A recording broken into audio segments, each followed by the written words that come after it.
আমাদেরকে পাঠাইছেন। এটা একটা তুচ্ছতা ছিল যে আপনি বলবেন যে না, এটা তুচ্ছতা ছিল কি, দুনিয়া তো আমি অনেক নাচ দেওয়া মতো দিতে আসি। কথা ভালো করে শুনবেন, গুরুত্ব দিয়ে আমাদের মধ্যে শুনবেন। যদি আমরা কথা বলি, যে কথার দ্বারা, আপনার কথার দ্বারা যদি একটা নসিহত হয়, যদি আপনার কথার দ্বারা যদি একটা মানুষ উপকৃত হয়, আপনি একটা কথা বললেন, এটা আপনার জন্য কি যথেষ্ট। এই জন্য আমরা কথা সম্পর্কে আমাদের তাহলে দুনিয়া হলো কি আমাদের তুচ্ছতা ছিল। এখানে গৌরবের কোন কারণ নেই, এখানে ফকর, অহংকার এগুলো কোনো কারণ নেই, এগুলো করা যাবে না। যেখানে আসছি সিস্টেম এটা আমাদের, এখান থেকে কি করতে হবে, আমাদের চলে যেতে হবে। কি কেউ দুনিয়াতে থাকতে পারে না। জানেন তো পূর্বপুরুষ যে ছিল, প্রত্যেক আদম আলাইহিস সালাম থেকে এ পর্যন্ত যত পূর্বপুরুষরা ছিল, তারা কিন্তু এখান থেকে চলে গেছে। দুনিয়া থেকে তারা চলে গেছে, কেউ থাকতে পারে না। আপনি থাকতে পারবেন না। এই চিন্তা কি করি আমরা, যে আপনি তো থাকতে পারবেন না, এই চিন্তা কি করেন? এই চিন্তা যদি করতাম, তাহলে তো আমার দ্বারা পাপ সংঘটিত হতো, তাহলে তো আমি নামাজ পড়তাম, আল্লাহ তাআলাকে ভয় করতাম, আমার দ্বারা কোনো গুনাহ সংঘটিত হতে পারত না। কে সংঘটিত হতে পারত না? তাহলে এই ভয়টা যার অন্তরের ভিতরে আছে, যে আমার দুনিয়া থেকে চলে যেতে হবে, আমার ঠিকানা কোথায়? আপনার ঠিকানা কোথায়? ঠিকানা কোথায়? আসল বাড়ি আমরা খোঁজ দিতেছি, দুনিয়ার বাড়ি নিয়ে আমরা ব্যস্ত। আসল বাড়িতে খোঁজ নিয়ে আমরা দুনিয়াতে নেবাজ নাই, বড় বড় বিল্ডিং, অট্টালিকা, এগুলো নিয়ে ব্যস্ত। আপনি তো এখানে থাকতে পারবেন না। আপনার মধ্যে ঠিকানা, আপনি অনেক বড় সম্পদের মালিক, প্রভাবশালী আপনি। আর একজন আছে কি ছোট, একদম গরিব, তার যে জায়গা, তার যতটুকু পরিমাণ জায়গা, আপনার ততটুকু পরিমাণ জায়গা। কি বুদ্ধমাত্র কোনো কম বেশি হবে কি? যে ধনী মানুষ, তার জন্য মানে বিয়া দিবার কবর সাজানো হয়, সে কি আর কোনো কিছু বেশি দিতে পারে না? সবার জন্য সমান। এই চিন্তাটা আমাদের করতে হবে, যে মার কাছ থেকে আমরা আসছি, মার কাছ থেকে আমরা ভূমিষ্ঠ হয়েছি। ভূমিষ্ঠ হওয়ার পর আপনি কি করছেন? আল্লাহ রাব্বুল আলামিন মার উদর থেকে আপনাকে দুধ পান করেছেন। এই দুধ পান করছেন, আস্তে আস্তে আপনি বড় হয়েছেন। আপনাকে আল্লাহ রাব্বুল আলামিন আকল দিচ্ছেন, বিবেক দিচ্ছেন, বুদ্ধি দিচ্ছেন না? এটা কি জন্য দিচ্ছেন আল্লাহ রাব্বুল আলামিন? যে আপনাকে তো বিবেক দিল, বুদ্ধি দিল, এটা কি জন্য দিল? তো বলতে পারেন যে হ্যাঁ, আমি মুসলমানের ঘরে জন্মগ্রহণ করছি, আল্লাহ তো যারা ইয়ে আছে, আপনার ধর্মী আছে, তাদেরকে তো বুদ্ধি দিচ্ছেন। হ্যাঁ, তাদের বুদ্ধি দিচ্ছে যে আপনাকে যে আল্লাহ রাব্বুল আলামিন মুসলমানের ঘরে জন্মগ্রহণ করেছেন, ইচ্ছা করলে তো আল্লাহ রাব্বুল আলামিন আপনাকে একজন হিন্দু, খ্রিস্টান, বুদ্ধের ঘরে আপনাকে জন্ম দিতে পারত কি পারত না? তাহলে আল্লাহ রাব্বুল আলামিন যে আমাদেরকে মুসলমান হিসাবে আমাদেরকে কোনো কষ্ট করতে হয় না, আমাদের যে আমরা অটোমেটিকলি আমরা পেয়ে গেছি। যে ইসলাম যে আছে, অনেক কষ্ট, তিতিক্ষা, অনেক ত্যাগ স্বীকার করতে হয়েছে। আমরা কি কোনো কষ্ট করেছি? না। আমরা জন্মসূত্রে আমরা মুসলমান, এই শুকরিয়া আদায় করে আমরা শেষ করতে পারবো না যে আমরা কি জন্মসূত্রে আমরা মুসলমান হয়েছি। আল্লাহ রাব্বুল আলামিন আমাদেরকে কত নিয়ামত দিয়েছেন, যা নিয়ামত আপনি ভাবে প্রকাশ করে আপনি শেষ করতে পারবেন না। এত নিয়ামতের ভিতরে আপনি ডুবে গেছেন। কেন আমরা তার শুকরিয়া আদায় করি? কেন তার কৃতজ্ঞতা প্রকাশ করি? কেন তাকে ভয় করি না? আল্লাহ রাব্বুল আলামিন বলেন, ইয়া আইয়ুহাল্লাযীনা আমানু তাকুল্লাহ, হে ঈমানদারগণ তোমরা আমাকে ভয় করো। কি বলতেছেন আল্লাহ তাআলা? হে ঈমানদারগণ তোমরা আমাকে ভয় করো। হাত্তা তুকাতিহি ওয়া লা তামুতুন্না ইল্লা ওয়া আনতুম মুসলিমুন। তোমরা আমাকে ভয় করো, আমি আল্লাহ রাব্বুল আলামিনকে তোমরা ভয় করো, আর তোমরা প্রকৃত ঈমানদার, প্রকৃত মুসলমান, প্রকৃত খালেস বান্দা না হয়ে তোমরা মৃত্যুবরণ করো না। আল্লাহ রাব্বুল আলামিন ঈমানদারদেরকে ঘোষণা দিয়েছেন, তোমাদেরকে আমি দুনিয়াতে পাঠাইছি, পাঠানোর উদ্দেশ্য হলো তোমরা আমার ইবাদত করবে, আমার গোলামি করবে, আমার দাসত্ব করবে। প্রকৃত ঈমানদার, প্রকৃত মুত্তাকি না হয়ে তোমরা কবরের বাড়িতে আসো না।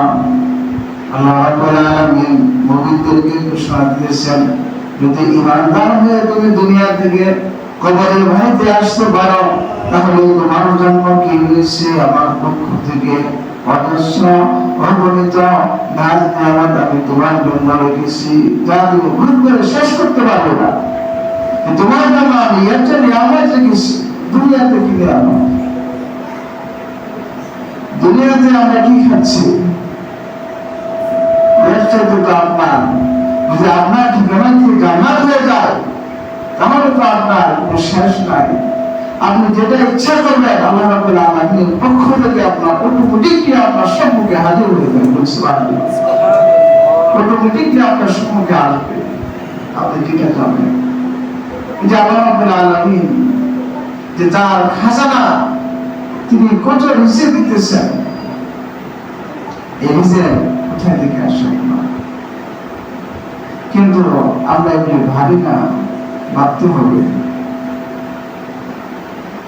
ভাবতে হবে। আমাদের চলে যেতে হবে কবরের বাড়িতে। কেউ আগে যাবে, কেউ পরে যাবে, কিন্তু চলে যেতেই হবে। এখন আমরা হুঁশিয়ার হয়ে যাই, আল্লাহ তাআলাকে ভয় করি, মৃত্যুকে স্মরণ করি। আপনি যদি মৃত্যুকে স্মরণ করেন, তাহলে আপনার দ্বারা আপনি যদি আল্লাহ তাআলাকে ভয় করার মতো যদি আপনি ভয় করতে পারেন, তাহলে আপনার দ্বারা কি হবে না? গুনাহ সংঘটিত হবে না। কিন্তু আমরা তো ভয় করি না, আমার সহপাঠী চলে যাচ্ছে, আমি একদিন চলে যাব, সিরিয়াল লাইতে যাওয়া, কেউ কখন যাই, রাস্তাতে আসছি, আসার সময় তো মৃত্যু হতে পারে, যাওয়ার সময় তো মৃত্যু হয়ে যেতে পারে। মৃত্যুটা এরকম একদম নিকটবর্তী, কি নিকটবর্তী না, একদম মৃত্যুর কাছে। এই চিন্তা করতে হবে, আমার মৃত্যুটা একদম কাছে, অতি নিকটে আমার। এই মানসিকতা আপনার থাকতে হবে। যদি থাকে, তাহলে আপনি কি হতে পারবেন? আপনি প্রকৃত ঈমানদার, প্রকৃত মুত্তাকি হতে পারবেন। তাহলে মৃত্যুকে যদি আপনি স্মরণ করেন, তাহলে আপনার দ্বারা কি হবে না? নামাজ কাজা হবে না, আপনি নামাজ কাজা করবেন না, আল্লাহ তাআলাকে আপনি ভয় করবেন। তাহলে আমরা মৃত্যুকে বেশি বেশি স্মরণ করবো, আল্লাহ তাআলা বেশি বেশি আমরা জিকির আজকার করবো, তাসবিহ করবো, তাহলিল করবো, আসলে আমরা নামাজ আদায় করবো। আর রাসূল সাল্লাল্লাহু আলাইহি ওয়াসাল্লামের তরিকা অনুযায়ী আমরা আমাদের জীবনকে পরিচালনা করবো। আমরা কতক্ষণ আলোচনা করতেছিলাম যে রাসূল সাল্লাল্লাহু আলাইহি ওয়াসাল্লামের বাস্তব জীবনে কি শিক্ষা, তিনি কি রকম আদর্শ ছিলেন, তার চরিত্র কি ছিল, তার চরিত্র ছিল কি পবিত্র কোরআনে কারীম। তাকে যে তিনি এত বিশ্বস্ত লোক ছিলেন, মক্কার লোকেরা তাকে কি করছিল? বিশ্বস্তার কারণে তাকে আলামিত উপাধি দিয়েছিল। এত তিনি বিশ্বস্ত ছিলেন, তিনি ন্যায় বিচারক ছিলেন। তার বংশের ভিতর একজন মহিলা চুরি করেছিল, একজন তার বংশের লোক যে চুরি করছিল, এক মহিলা। তো পূর্বে রাসূল সাল্লাল্লাহু আলাইহি ওয়াসাল্লামের পূর্বের যে জামানা ছিল, যে যুগ ছিল, সেখানে আপনার যে যারা প্রভাবশালী ছিল, ধনী লোক ছিল, তাদের কোনো বিচার ছিল না, তাদের বিচার করা হতো না। আর যারা গরিব শ্রেণীর ছিল তাদেরকে শোষণ করা হতো, তাদের বিচার ছিল। তো নবী করিম সাল্লাল্লাহু আলাইহি ওয়াসাল্লামের বংশের একজন চুরি করেছে এক মহিলা। তো যে নবীর বংশের এক মহিলা চুরি করেছে, এটা তো আমাদের যে নাক কাটা যায়, কপাল পোড়া, তাহলে এটা কিভাবে এটা ধামাচাপা দেওয়া যায়? এটা কাকে দিয়ে এটা সম্ভব? কাকে দিয়া এই প্রস্তাবটা নবী করিম সাল্লাল্লাহু আলাইহি ওয়াসাল্লামের কাছে নেওয়া যায়? এই চিন্তার ভিতরে মশগুল হয়ে গেলেন। তো নবী করিম সাল্লাল্লাহু আলাইহি ওয়াসাল্লামের পালক পুত্র ছিলেন কি জায়েদ। তো জায়েদের ছেলের নাম ছিল তার উসামা। নবী করিম সাল্লাল্লাহু আলাইহি ওয়াসাল্লামের নাম ছিল কি উসামা। যে এটা সম্ভব, নবী করিম সাল্লাল্লাহু আলাইহি ওয়াসাল্লাম তাকে ভালোবাসে, মহব্বত করে, তাকে দিয়ে এই কথা বলানো সম্ভব। কি করছে? উসামাকে পাঠাইছেন। পাঠানোর পর নবী করিম সাল্লাল্লাহু আলাইহি ওয়াসাল্লাম যে বলেছেন যে উসামা, আমার মেয়ে ফাতেমা যদি চুরি করতো, আমি কি করতাম? তার শাস্তি ধার্য করতাম। এটা সম্ভব না, তার শাস্তি নির্ধারিত। তোমরা কি পূর্বের যে জাতি ছিল সেটাকে তোমরা ফিরে দিতে যাও? সেই পূর্বের জাতিকে তোমরা ফিরে দিতে চাও? তিনি কি ছিলেন? ন্যায় বিচারক ছিলেন। তার এই আদর্শ আমাদের পালন করতে হবে। তার আদর্শ আমাদের পালন করতে হবে। তার চরিত্র আমাদের, আমার মনের ভিতর, আপনার মনের ভিতর ঠিক করতে হবে। তাহলে আমরা কি হতে পারবো? প্রকৃত ইমানদার হতে পারবো। আজকে টপিক নিয়েছি আমরা যে বর্তমান সময়ে মনে করেন যে মানুষ যে আল্লাহ তাআলা আলামিনের উপর মানে জুলুম, আল্লাহ তাআলার সহিত অংশীদার স্থাপন করে আল্লাহ রাব্বুল আলামিন এটাকে কি করে না, বরদাস্ত করে না। আল্লাহ রাব্বুল আলামিন সকল গুনাহ তিনি ক্ষমা করতে পারেন, তার ইখতিয়ার আছে। কিন্তু যে শিরক করে আল্লাহ রাব্বুল আলামিনের সাথে অংশীদার স্থাপন করে, আল্লাহ রাব্বুল আলামিন এটা কি করেন না, বরদাস্ত করেন না। শিরকের উপর আল্লাহ রাব্বুল আলামিন ক্ষমা করেন না। এজন্য আল্লাহ রাব্বুল আলামিন পবিত্র কালামের ভিতর বলতেছেন, আল্লাহ লা ইয়াগফিরু আন ইউশরাকা বিহি ওয়া ইয়াগফিরু মা দুনা যালিক। ইন্নাল্লাহ লা ইয়াগফিরু যারা ইয়াগফিরু আন ইউশরাকা, যারা আমার উপর অংশীদার স্থাপন করে, আমার উপর শরীক করে, সেই শিরকের গুনাহ আমি আল্লাহ রাব্বুল আলামিন ক্ষমা করব না। যারা আমার উপর অংশীদার স্থাপন করে, আমার উপর শরীক করে, সেই শরীকের গুনাহ, শিরকের গুনাহ আমি ক্ষমা করব না। অন্যান্য গুনাহ আমি ক্ষমা করতে পারি, এটা আমার ইখতিয়ার। কিন্তু এই শিরক যে করলো, আমার ব্যতীত অন্য কারো নামে অংশীদার স্থাপন করলো আমার সাথে, এটা আমি বরদাস্ত করব না, এই গুনাহ আমি ক্ষমা করব না। এখন শিরক কি জিনিস? শিরক কাকে বলে? শিরক হলো কি?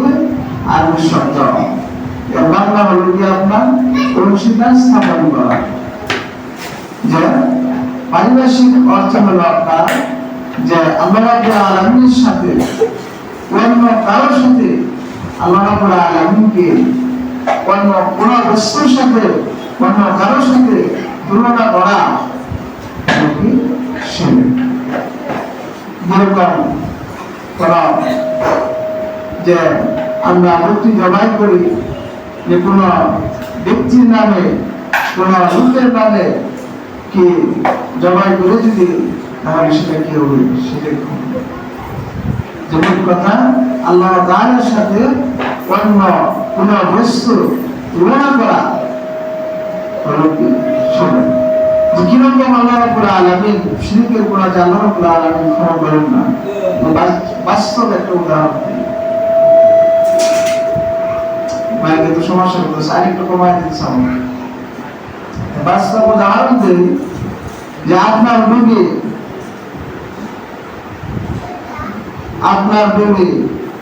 বাড়িতে আছে, আপনি কি আছেন, শহরে আছেন, কেউ প্রবাসে আছেন, আপনি এক জায়গায় গেছেন, যাওয়ার পর আপনি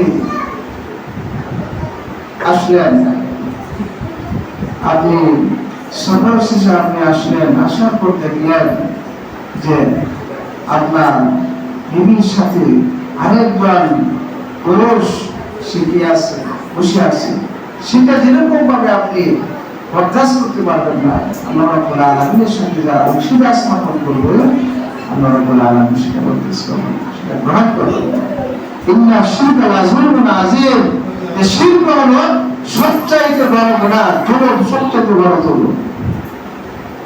এই দেখেন কিছুদিন আগে যে এক বান্দা যে মুনার পাগল, এই বান্দা কি করছে, সে ইমাম মাহাদি, সে নিজেকে কি করছে, বলিদান করছে, কালেমাকে সে বিকৃত করছে, কালেমাকে সে কি করছে, বিকৃত করছে, আজানকে সে বিকৃত করছে। সে কি করছে যে আমি ইমাম মাহাদি বলি নাজুবিল্লাহ, সে কি করছে, আল্লাহ তাআলার সাথে শরীক করছে, অংশীদার স্থাপন করছে, সে তো কাফের। এরকম আমাদের সমাজের ভিতরে অনেক এসব ঘটনা আছে। আপনার মাজারে এরকম যায় কি করতেছে, আপনার সেজদা দিতেছে, মাজারে কি যে যেরকম ভাবে শাহজালালের মাজার আছে, আরো বড় বড় যে মানে ওলি ছিল তাদের মাজার আছে, এই মাজারে কি যে মাজারের ভিতর মহিলা যাওয়া সম্পূর্ণ নিষিদ্ধ, কিন্তু কি করতেছে যায় ওখানে মহিলারা যায় মনে করেন যে সেজদা দিতেছে, গান বাজনা বাদ্যযন্ত্র করতেছে, বাবার নামে কি করে গরু জবাই করে, গরু নেওয়া যায়, হ্যাঁ ছাগল নেওয়া যায়, বাবার তরবারি নেওয়া যায়, কি করতেছে, আল্লাহ তাআলার সাথে শরীক করা হচ্ছে। একমাত্র আল্লাহ তাআলাকে সন্তুষ্টির জন্য আপনার কি করতে হবে, ইবাদত করতে হবে। এই যে আপনি বাবার তরবারি নিয়ে যাইতেছেন, আল্লাহ তাআলার সাথে আপনি শরীক করতেছেন, আপনি মানত করেন, তার সন্তুষ্টির জন্য আপনি মানত করবেন, আল্লাহ তাআলার সন্তুষ্টির জন্য আপনার মানত করতে হবে।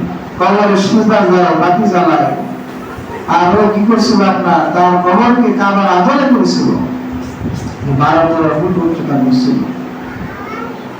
তারপর আপনার বিক্ষুব্ধ জনতা এটা সহ্য করতে পারে না, প্রশাসনকে বলেছিল, প্রশাসন ছিল নিশ্চুপ ছিল। তাহলে আমাদের কি করতে হবে, এই গুমরাহি থেকে আমাদের ফিরে আসতে হবে। তাহলে যে কবরে সেজদা করা যাবে না, কোন ব্যক্তির নামে মানত করা যাবে না, কি করা যাবে না, যে কার নাম করতে হবে, আল্লাহ তাআলার সন্তুষ্টির জন্য আপনার যা কিছু আপনি করবেন একমাত্র আল্লাহ তাআলাকে সন্তুষ্টির জন্য আপনার করতে হবে। আর রাসূল সাল্লাল্লাহু আলাইহি ওয়াসাল্লামের আদর্শ আপনার জীবনকে গঠন করতে হবে। আল্লাহ রাব্বুল আলামিন অন্য জায়গায় বলতেছেন যে লুকমান তার ছেলেকে বলেছেন যে তুমি কি করো না, আল্লাহ রাব্বুল আলামিনের সাথে তুমি অংশীদার স্থাপন করো না, শরীক করো না আল্লাহ তাআলার সাথে, আল্লাহ তাআলার সাথে অংশীদার স্থাপন করো না। তাহলে এটা করা যাবে না। যদি আপনি যে শিরক হলো আপনার দুই প্রকার, একটা হলো কি শিরকে আকবার, শিরকে আসগার। শিরকে আকবার কি বড় মনে করো, নবী করিম সাল্লাল্লাহু আলাইহি ওয়াসাল্লাম কি বলেছেন, তোমরা ছোট ছোট শিরকগুলো থেকে তোমরা দূরে থাকো। যে রিয়া, যে মানুষকে দেখার উদ্দেশ্যে যদি আপনি কোনো কিছু করেন, সেটা কি শিরক, সেটা ছোট শিরক। আপনার অন্তর কি হতে হবে, আপনার রিয়া মুক্ত হতে হবে। ইবাদত করতেছে, যে এখন যদি আমি ইবাদত না করি তাহলে তো মানুষ আমাকে খারাপ করবে, সমাজের ভালো বলবে না আমাকে, এখন আমার তো বয়স হয়ে গেছে, আমার তো ইবাদত করতে হবে, ইসলামের লেবাস করতে হবে। এটাই আপনার কি যদি কোনো ব্যক্তিকে আপনি সন্তুষ্টির জন্য কোনো কিছু করেন, সেটাই কি হবে, আপনার রিয়া হবে, আপনার কি হবে, শিরক হবে। অনেকে আছে কি একটা মানুষকে কি করে অত্যাধিক পরিমাণে সে কি করে ভালোবাসে, মহব্বত করে, এটা আধুনিক। তার মানে একজন প্রভাবশালী আছে, তার কোনো কিছু অভাব নাই, তাকে মানে কি করা এরকম ভাবে সে ভালোবাসে, তার জন্য সে জীবন দিতে চায়, এটাও কি শিরকের অঙ্গ। তাহলে আমাদের কি করা যাবে না, শিরক করা যাবে না, আল্লাহ তাআলার সাথে অংশীদার স্থাপন করা যাবে না। কোন ব্যক্তির নামে কোনো কিছু দান করা, কোনো কিছু চাওয়া, কবরের কাছে, মৃত ব্যক্তির কাছে আপনি কি চাওয়াই, সে তো মৃত, বাবার কাছে চায় যে বাবা এটা দাও, এটা দাও, তোমার জন্য কি নিয়ে আসছে, ছাগল নিয়ে আসছে, যে সে মৃত ব্যক্তি কি কোনো কিছু দিতে পারবে? কথা বলেন না, মৃত ব্যক্তি কি কোনো কিছু দিতে পারবে না, সে তো মৃত। জীবিত আপনি জীবিত আছেন, আপনি আপনার কাছে যদি কোনো কিছু চায় আপনি দিতে পারবেন না, সে মৃত, সে কি দিবে আপনাকে, সে কি দিবে আপনাকে? এই জন্য চাইতে হবে কার কাছে, আল্লাহর কাছে, চাওয়ার মতো চাইতে হবে। তাহলে আমাদের কি করতে হবে, সকল সমাজে যে যারা এইসব কাজ করে এগুলো আমাদের বয়কট করতে হবে, যে আমাদের ইসলাম শিক্ষায় আমাদের শিক্ষিত হতে হবে। ইনশাআল্লাহ যে আগামী জুমায় আরো কয়েকটা টপিক আছে, ইনশাআল্লাহ আমরা আলোচনা করবো। আল্লাহ রাব্বুল আলামিন তৌফিক দান করেন। আমিন। সুবহানাকাল্লাহুম্মা ওয়া বিহামদিকা আশহাদু আন লা ইলাহা ইল্লা আনতা আস্তাগফিরুকা ওয়া আতুবু ইলাইক।